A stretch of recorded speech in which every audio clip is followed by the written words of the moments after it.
SIR complete হওয়ার পরে final voter লিস্টে তোমার নাম কি উঠেছে নাকি তোমার নাম বাদ দিয়ে দিয়েছে সেটা কিভাবে চেক করবে চলো আজকের এই ভিডিওতে দেখিয়ে দিচ্ছি। তো সর্বপ্রথম কি করবে, তোমাদের মোবাইলে থাকা কোনো একটা ব্রাউজারকে ওপেন করবে। ওপেন করার পরে গুগলের এই সার্চ বারে এসে সার্চ করবে ভোটার VOTER।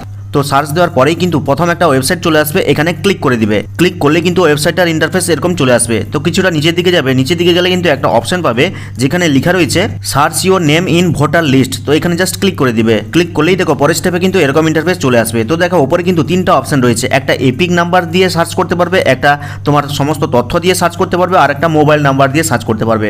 তো মোবাইল নাম্বার আর তথ্য দিয়ে কিন্তু অনেক সময় ভুলভাল হচ্ছে, বারবার এরর আসছে। তো সবথেকে সঠিক প্রসেস হচ্ছে সার্চ বাই এপিক, এই যে প্রথম অপশনটা এখানে ক্লিক করে দিবে। তো অলরেডি কিন্তু এপিক সার্চ সিলেক্ট করা রয়েছে। তো দেখো প্রথম কিন্তু একটা বক্স চলে এসেছে সিলেক্ট ল্যাঙ্গুয়েজ। তো এখানে ক্লিক করে তুমি যেই ভাষায় দেখতে চাইছো সেটা সিলেক্ট করবে। তো আমরা বাংলায় দেখতে চাইছি, বাংলা সিলেক্ট করব। তারপর রয়েছে এপিক নম্বর, অর্থাৎ তোমার ভোটার আইডি কার্ডে দেখবে একদম ওপরের দিকে একটা নাম্বার রয়েছে AWK বা ECI এরকম একটা নাম্বার দিয়ে, ঠিক এরকমটা যেরকমটা তোমরা ছবিতে দেখতে পাচ্ছ এরকম নাম্বার থাকবে। সেই নাম্বারটা জাস্ট এখানে লিখে দিবে। তো আমি এখানে আমার ভোটার আইডির কার্ড থেকে এপিক নাম্বারটা নিয়ে এসে এখানে লিখে দিচ্ছি। তো এপিক নাম্বারটা দেওয়ার পরে নিচের অপশন রয়েছে সিলেক্ট ইওর স্টেট। তো এখানে ক্লিক করে তোমার যেটা স্টেট সেটা সিলেক্ট করবে। তো ওয়েস্ট বেঙ্গল সিলেক্ট করছি।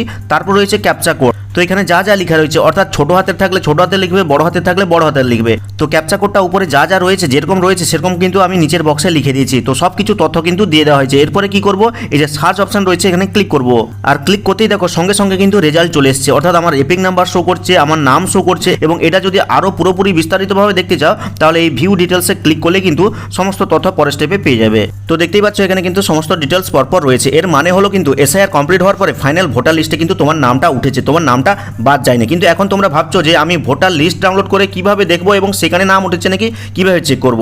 তো তার ভিডিও কিন্তু এই ভিডিওর এন্ড স্ক্রিনে উঠেছে, সেটা গিয়ে দেখে নেবে কিভাবে ডাউনলোড করতে হয় ভোটার লিস্ট এবং কিভাবে চেক করতে হয়। তবে চেক করার আগে কিন্তু এখানে দেখো একটা serial number, part serial number 624 রয়েছে, অর্থাৎ ভোটার লিস্টের 624 সিরিয়াল নম্বরে কিন্তু তোমার নামটা শো করবে। তো এইভাবে কিন্তু খুব সহজে তোমার নাম এসআইআর কমপ্লিট হওয়ার পরে আছে কি নেই ভোটার লিস্টে চেক করতে পারবে। তো ভিডিওটা ভালো লাগলে লাইক করে চ্যানেলটিকে সাবস্ক্রাইব করবে, কমেন্ট করে জানাবে কেমন লাগলো আজকের এই ভিডিওটা। তো দেখা হচ্ছে পরবর্তী কোনো এই ধরনের হেল্পফুল ভিডিওর সাথে।